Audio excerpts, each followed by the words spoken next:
sure that this actually warrants a well-produced video, so we're sticking with the webcam today. Apparently some people found my vlog yesterday kind of confusing.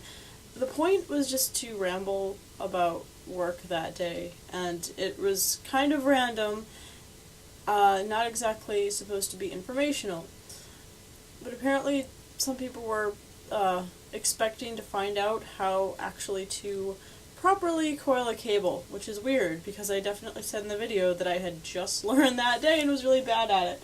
But, just in case I disappointed anybody, we're gonna do another video about cables. So, question 1. Why do we want to know the proper way to coil a cable? This is an Ethernet cord. It's kind of messed up because it's been through the ringer a couple times, and I've used it for a few years. It's really long, too. You can't see it, but it's just in a pile on the floor. So you see it's just... it goes on forever. So I'm going to use this to demonstrate. Essentially, the definition of a cable, just by definition, it's a bunch of wires that are strung together or wrapped around each other, or something like that. And they can be any kind of wire. It depends on what kind of cable it is and what it's used for. The point is that inside this rubbery plasticky material are a bunch of little wires. Those wires can be damaged or broken if you mistreat the cable or if it gets old. So you know how if you have a pair of earbuds or headphones and after a while sound only starts coming out of one ear or one side? Generally what's going on with that is one of the little wires inside the headphones, oftentimes at the base near where the jack is, it means that that wire is worn out or broken, and headphones a lot of times are cheaply made, so that tends to happen. Obviously the kind of cables that I'm going to be using for work are a lot heavier duty and more well made, but you still want to take care of them.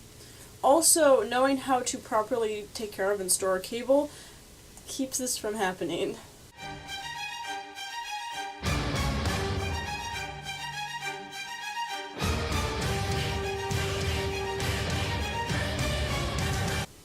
Yeah, don't worry, all those cables are ones that I don't use very often, which is why they're in that crap state.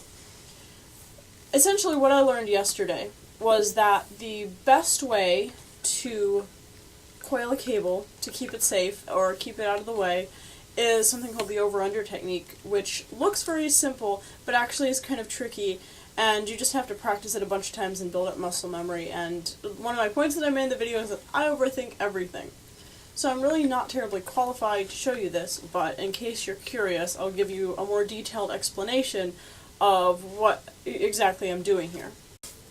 Now, for the record, this is primarily a technique used for video cables, but it can be done with pretty much any kind of cable, like your headphones, and it'll protect them, make them last longer, because like I said, headphones are pretty cheaply made.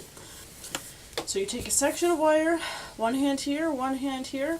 First you start by wrapping it over, and then what you're going to do next is a little bit tricky. It's kind of weird and not intuitive, but you're going to twist it.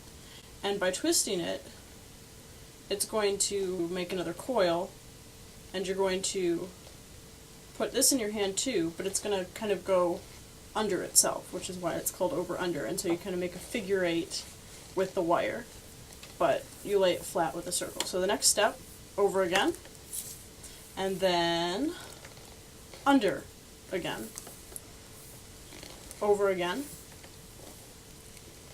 under again, over, under, and again, once you get good at it and practice it, then you can do it just to the point where you can't even tell the difference between people doing it over and under, which is, honestly, I think that's why it's tricky to learn, is because it's difficult to see exactly how it works. But yeah. Oh, and the other thing, here, let me do this real quick.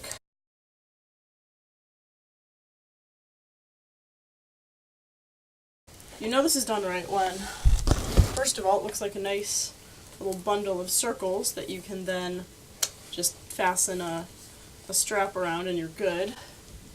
But the other thing is that you know that you've done it right when you can just throw it and it'll lay well, it's not really flat because, again, it's kind of kinky in the first place, but if it was done with a well-coiled video camera, it would just shoot out, lay flat, and look really good. You could use some gaff tape on it or whatever. And that's pretty much how it's done. So in case anyone was curious on the actual technique, it's pretty straightforward. Straightforward, but requires quite a bit of practice and experience to get right. But, but that's the reason why you do an internship, or, you practice a lot, you do it a lot, and eventually this kind of thing becomes second nature. And you become like my colleagues, who will laugh at you if you tried to wind it up improperly. So that's basically it for today, and I hope that cleared things up.